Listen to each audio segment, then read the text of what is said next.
Chuck Pippin here from CPF Lures. Today I'm going to talk about soft plastic jerkbaits and how they're not all the same. I'm going to show you a few different things you can do with them and one thing that you definitely should not do with them. Here we have the 5-inch Shad Jerk Pro from CPF Lures in a pearl white. And then here we have this one, which is a much different bait. Looks similar when they're not together, but when you put them beside each other, they look a lot alike, from a very well-known brand. So here's the one from the very well-known brand, and here's the one from CPF Lures. As you can see, we have our very own mold. It's not just a copy. To start off, the nose of ours is a little bit thicker. It's a little bit straighter of a bait, more refined bait. Rounded over the back where this is more flat, about the same width. Ours has a little bit more plastic through the center, and it is a tad bit shorter. A little bit more dense plastic, more better quality plastic, so they'll last longer, but that little bit denser plastic or more dense plastic gives you better casting weight. So now I'll go over the colors. We have 7 colors. We have your conventional pearl, or white as most people would call it. That's that pearl white. We have the old standby watermelon red there. We have the even more standard watermelon seed. One of my favorites, our green pumpkin blue flake. Then we have some pretty unique colors. I'm going to save my favorite one for last. This is a watermelon gold flake. We sell quite a bit of these.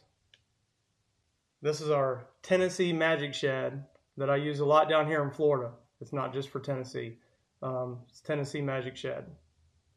Kind of a dual laminate color there, dual-sided laminate. And then my favorite, which I also use here in Florida, but it's great on those herring lakes, is our blueback herring.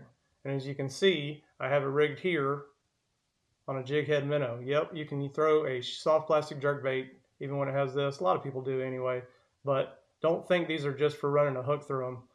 They work great on a jig head minnow. I use it a lot, the Butler chain here by my house, even on Toho and the Kissimmee chain, and I've used it on a few herring lakes up in Alabama and other parts of the country.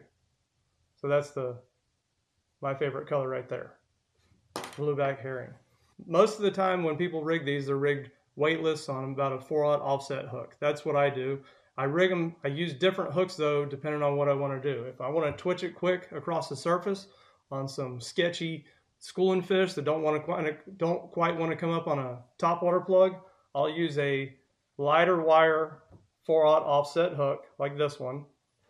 If I want to dead stick them, where I let them sink down and slow twitch them, kind of like a jerkbait, not as intrusive as a jerkbait, I'll switch to a heavier wire 4/0 hook. And what you see on these 4/0 hooks, some hooks you see, this part here, the offset, goes straight across.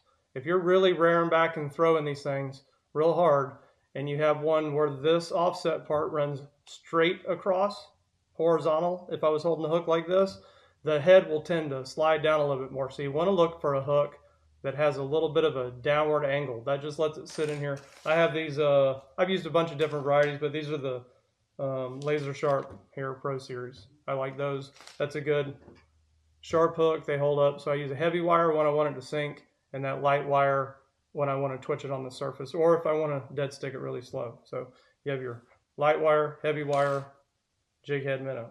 What you don't want to do when you're rigging these, if you rig it like this, if you see how this one is, a lot of people try and rig it straight, and what ends up happening when I have it threaded through the head, I always cover the knot. That little tag end of the knot will give you a little extra bite in there to keep it up on the head. But a lot of people try and rig them straight. They come out with a little upward arch in them, or an upward angle, and when you start twitching that, it's just going to make it twist. That's how you get all those line twists, lots of line twists. What you do want to do, that's the one thing you do not want to do. What you do want to do, this is a little helpful hint. When you're rigging these, if you see this one, how it has that slight little arch this way, that will make it dart back and forth. It keeps it from spinning because the weight of the hook will keep it upright like this. It doesn't spin through the water and twist your line up. Even when you're twitching on the surface, or if you're dead sticking it down below, it will give it a nice walk back and forth, kind of like a spook or a jerkbait under the water. So there's my favorite color, blueback herring. You can see there's a difference. That's this brand here, and this one is our brand. We have 7 colors. CPFlures.com. Go check them out.